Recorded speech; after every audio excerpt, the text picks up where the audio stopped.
Good morning, all of you. Yesterday we discussed about transistor audio power amplifier introduction. In the introduction, we discussed why we use audio power amplifier and what is the need of audio power amplifier. Also, we can discuss the block diagram of audio power amplifier. There is primary stage voltage amplifier, and at last stage we use power amplifier. Now then also we can discuss about difference between voltage amplifier and power amplifier. In the topic we discuss several parameters like beta, RC, coupling, input voltage, collector current, power output, output impedance, voltage gain, and power dissipation capability, and at last application. Now we can discuss about performance quantity of power amplifier.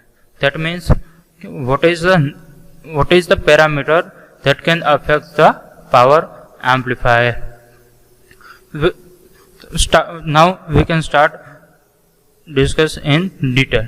The prime objective for a power amplifier is to obtain maximum output power. That means કે maximum output power મેળવવો હશે તેનું prime objective એટલે કે main જે objective છે main હેતુ છે એ પાવર એમ્પ્લીફાયરનું છે.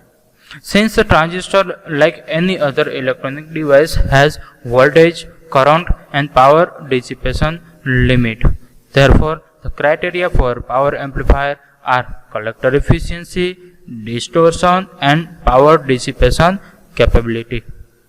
તો બીજા અલગ અલગ ઇલેક્ટ્રોનિક ડિવાઇસ છે એમ ટ્રાન્ઝિસ્ટરને પણ એના માટે પણ અમુક પેરામીટર જરૂરી છે કે વોલ્ટેજ, કરંટ અથવા તો પાવર ડિસિપેશન લિમિટ છે પર્ટિક્યુલર, કે વોલ્ટેજ હોય, કરંટ હોય કે પાવર હોય એના માટેનું પર્ટિક્યુલર ડિસિપેશન લિમિટ છે. તેના ઉપર કયા પેરામીટર છે કે જે એને અફેક્ટ કરે છે. તેમાંના 3 પેરામીટર મેઇન આપણે ડિસ્કસ કરવાના છે કે કોઈ પણ પાવર એમ્પ્લીફાયર હોય એને જો પ્રોપરલી વ્યવસ્થિત સારામાં સારું આઉટપુટ એની પાસેથી જો આપણે લેવું હશે તો એ આપણે શું યુઝ કરી શકીએ, કયા પેરામીટર એવા છે કે જેને આપણે ધ્યાનમાં લેવા પડે, તો એ પેરામીટરની વાત કરવી છે. તો એના માટેના 3 પેરામીટર છે કે જે આપણે ધ્યાનમાં લેવા પડે. તેમાંનો ફર્સ્ટ પેરામીટર છે કલેક્ટર એફિશિયન્સી, તેના પર distortion, and last one is power dissipation capability. તો કલેક્ટર એફિશિયન્સી કઈ રીતે આપણે યુઝફુલ છે, તો પાવર એમ્પ્લીફાયર ઉપર કઈ રીતે ઇફેક્ટ કરે છે એ જોવાનું છે. તેના પર ડિસ્ટોર્શન, તો ડિસ્ટોર્શન મીન્સ વોટ ને કઈ રીતે ઇફેક્ટ કરે છે. And at last parameter is also useful, that is power dissipation capability. Power જે યુઝ કરીએ છીએ એનું ડિસિપેટ, એના કારણે જે હીટ જનરેટ થશે એ હીટ કઈ રીતે ડિસિપેટ કરી શકીએ છીએ, તેની કેટલી એબિલિટી છે એ આપણે એ પોઈન્ટમાં જોશું. તો આપણે સ્ટાર્ટ કરીએ. એમાંનો ફર્સ્ટ પેરામીટર તે કલેક્ટર એફિશિયન્સી. તો જોઈએ કે કઈ રીતે કલેક્ટર એફિશિયન્સી છે અફેક્ટ કરે છે. The main criteria for power amplifier is not the power gain. Power gain છે એ આપણો ક્રાઇટેરિયા છે જ નહીં. પાવર ગેઇન કરાવવાની જરૂર પડે છે પણ એ મેઇન ન કહી શકીએ. તો ક્યુ છે, but it is the maximum AC power output. Power gain ક્યારે મળશે, તો જ્યારે આઉટપુટ પાવર છે એ આઉટપુટમાં જે એસી પાવર મળે છે એ મેક્સિમમ હશે તો ગેઇન છે એ ઓટોમેટિકલી મેક્સિમમ થઈ જવાનું છે. તો મતલબ કે આપણે જે મેઇન ટાર્ગેટ છે એ ટાર્ગેટ છે મેક્સિમમ એસી પાવર આઉટપુટ. તો જો એસી પાવર આઉટપુટ આવે છે એને જો મેક્સિમમ કરવામાં આવે તો પાવર ગેઇન ઓટોમેટિક એ મેક્સિમમ જ મળવાનું છે, સારું જ મળવાનું છે. તો આપણું જે ફોકસ છે એ કલેક્ટર એફિશિયન્સી એટલે કે એસી પાવર આઉટપુટ છે એ ઇન્ક્રીઝ કરવાનું છે. An amplifier converts DC power from supply into AC power output.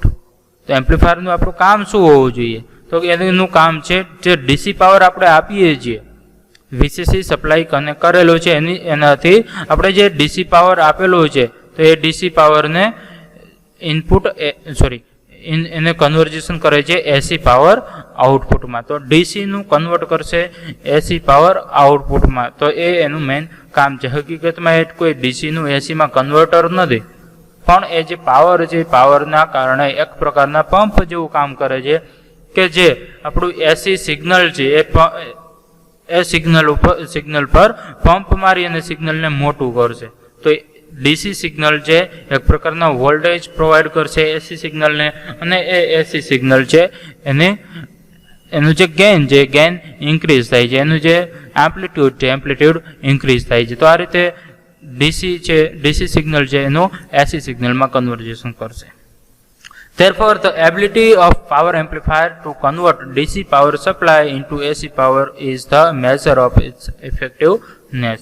તો કોઈ પણ પાવર એમ્પ્લીફાયર છે એનું ઇફેક્ટિવ કેટલું છે, ઇફેક્ટિવનેસ કેટલી છે, તો એ આપણે એ નક્કી થશે કે એ પાવર એમ્પ્લીફાયર છે એ કેટલું ડીસીનું કન્વર્ટ કરે છે એસીમાં. ડીસીનું એસીમાં કન્વર્ટ કરે છે એની એબિલિટી કેટલી છે, તો એના ઉપરથી એની ઇફેક્ટિવનેસ નક્કી થશે કે પાવર એમ્પ્લીફાયર કેટલું સારું છે. This is known as collector efficiency. તો એને આપણે કહીએ છીએ કલેક્ટર ઇફિશિયન્સી. તો એની ડેફિનેશન જો આપણે જોયું હોય તો જોઈએ કે the ratio of AC output power to the zero signal power એટલે કે DC power.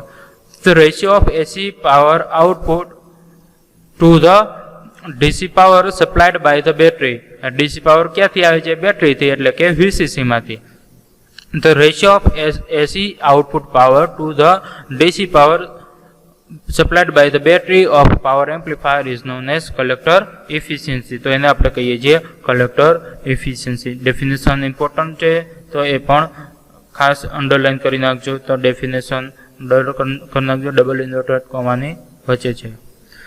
Thus, collector efficiency means how well an amplifier converts DC power from battery into AC power. તો કલેક્ટર એફિશિયન્સીનો મતલબ જે છે કે એમ્પ્લીફાયર છે DC power જે બેટરીમાંથી આવે છે એનું એસીમાં કેટલું કન્વર્ઝેશન કરશે, તો એને આપણે કહીએ છીએ કલેક્ટર એફિશિયન્સી. કોઈ એક એક્ઝામ્પલ લઈએ કે for instance if the DC power supplied by the battery is 10 watt. DC power જે આવે છે બેટરીમાંથી એનું વેલ્યુ છે 10 વોટ આપેલી છે. કોઈ એક એક્ઝામ્પલ લઈએ છીએ અને એસી આઉટપુટ પાવર મળે છે આપણે 2 વોટ. તો કલેક્ટર એફિશિયન્સી કેટલી થશે, 20%. તો આપણે એસી ટુ ડીસીનો રેશિયો કરીશું તો આપણે મળશે efficiency 20%. Then greater the current collector efficiency the larger is the AC power output. તો જેટલી એફિશિયન્સી સારી હશે એટલો આઉટપુટમાં પાવર વધારે મળશે. It is obvious that for power amplifier maximum collector efficiency is the desired goal. તો કોઈ પણ પાવર એમ્પ્લીફાયર હશે એનો જે ગોલ છે ડિઝાયર્ડ ગોલ કહી શકીએ. તો એ ડિઝાયર્ડ ગોલ શું હોઈ શકે કે કલેક્ટર એફિશિયન્સી જે કેવી હોવી જોઈએ, મેક્સિમમ કલેક્ટર એફિશિયન્સી. તો આપણો મેઇન ગોલ છે મેક્સિમમ કલેક્ટર એફિશિયન્સીનો. તો જ્યારે પણ આપણે પાવર એમ્પ્લીફાયર ડિઝાઇન કરતા હોઈએ, બનાવતા હોઈએ, ત્યારે એનો મેઇનલી ટાર્ગેટ આપણો હોવો જોઈએ મેક્સિમમ કલેક્ટર એફિશિયન્સીનો. તો આ રીતે આપણે ફર્સ્ટ પોઈન્ટ સમજી શકીએ. ધ્યાન નેક્સ્ટ પોઈન્ટ છે ડિસ્ટોર્શન. ડિસ્ટોર્શનને સમજવું હોય તો આપણે જોઈએ કે the change of output wave shape. ખાસ જોજો કે વેવ શેપના કન્સેપ્ટમાં કીધું છે કે change of output wave shape from the input wave shape of an amplifier is known as distortion. એટલે કે ડિસ્ટોર્શન એટલે શું, તો જે ઇનપુટ વેવ શેપ આવે છે, ધારો કે આપણે કોઈ એક સિગ્નલ આપેલું છે એનું ઇનપુટનો કોઈ વેવ શેપ છે, એ વેવ શેપ જ્યારે આઉટપુટમાંથી બહાર નીકળે છે કોઈ સિગ્નલ, એ જ સિગ્નલ જ્યારે આઉટપુટમાંથી બહાર નીકળશે ત્યારે એ ઇનપુટ સિગ્નલમાં કેવો ચેન્જીસ આવી જાય છે. તો સિગ્નલમાં કંઈક ડિસ્ટોર્શન આવી શકે છે, સપોઝ કે નોઇઝ આવી શકે છે, અથવા તો ઇન્ટરનલ કમ્પોનન્ટનું ડિસ્ટોર્શન આવી શકે છે. તે અલગ અલગ ટાઈપના ડિસ્ટોર્શન હોઈ શકે છે. તો મતલબ કે સિગ્નલમાં આવતી ખામી અથવા તો સિગ્નલમાં આવતો ચેન્જીસ, તો એને આપણે કહી શકીએ છીએ ડિસ્ટોર્શન. તો ડિફાઇન કરવું હોય તો ડિફાઇન આપણે કરી શકીએ કે the change of output wave shape from the input wave shape of an amplifier is known as distortion. તો આ રીતે આપણે એને ડિફાઇન કરી શકીએ. તો જોઈએ ડિટેલમાં. A transistor, like other electronic device, is essentially a non-linear device, આપણે ટ્રાન્ઝિસ્ટરને નોન લિનિયર ડિવાઇસ કહીએ છીએ બીકોઝ એનો ગ્રાફ મળે છે લિનિયર નથી મળતો. તો ટ્રાન્ઝિસ્ટર છે એ નોન લિનિયર ડિવાઇસ છે, બીજા ઘણા બધા કમ્પોનન્ટ છે એની જેમ જ. Therefore, whenever a signal is applied to the input of transistor, the output is not exactly like the input signal. એટલે કે that is distortion occurs. તો એ આપણે વાત કરી કે જ્યારે પણ કોઈ સિગ્નલ હશે ઇનપુટમાં તમે આપો છો અને એનું જો આઉટપુટ તમે જોશો તો એક્ઝેક્ટ ઇનપુટ સિગ્નલ જેવું જોવા મળશે નહીં, તો એને આપણે કહીએ છીએ ડિસ્ટોર્શન આવે છે. તો આપણે જે સાઉન્ડ સિસ્ટમ છે, સાઉન્ડ સિસ્ટમમાં પણ ઘણી બધી વાર જોઈએ છીએ કે જે ઇનપુટમાં તમે કંઈક ધારો કે માઇકમાં કંઈક બોલો છો અને આઉટપુટ સ્પીકરમાં જ્યારે તમે સાંભળતા હશો તો કંઈક અલગ જ પ્રકારનો સાઉન્ડ સંભળાશે, અથવા તો વચ્ચે કોઈનો કોઈ ડિસ્ટોર્શન આવતું હશે, કોઈ નોઇસ આવતો હશે. તો જે ઇનપુટ સિગ્નલ તમે જેવું બોલો છો અને આઉટપુટમાં એવું નથી સંભળાતું, એનો મતલબ કે ક્યાંક સિગ્નલમાં ડિસ્ટોર્શન આવે છે. તો સિગ્નલમાં જે કંઈક ચેન્જીસ આવે છે, તો એ જે ચેન્જીસ છે કંઈક ફોલ્ટી સિગ્નલ મળે છે, તેને આપણે કહીએ છીએ distortion. Distortion is not problem for a small signal, that is voltage amplifier. Distortion voltage એમ્પ્લીફાયરમાં નથી આવતો બીકોઝ એ સિગ્નલ તો સ્મોલ છે, બરાબર. વોલ્ટેજ એમ્પ્લીફાયરનું સિગ્નલ તો સ્મોલ છે, તો એનામાં ડિસ્ટોર્શન જોવા નથી મળતો. Since transistor is linear device for small variation about the operating point.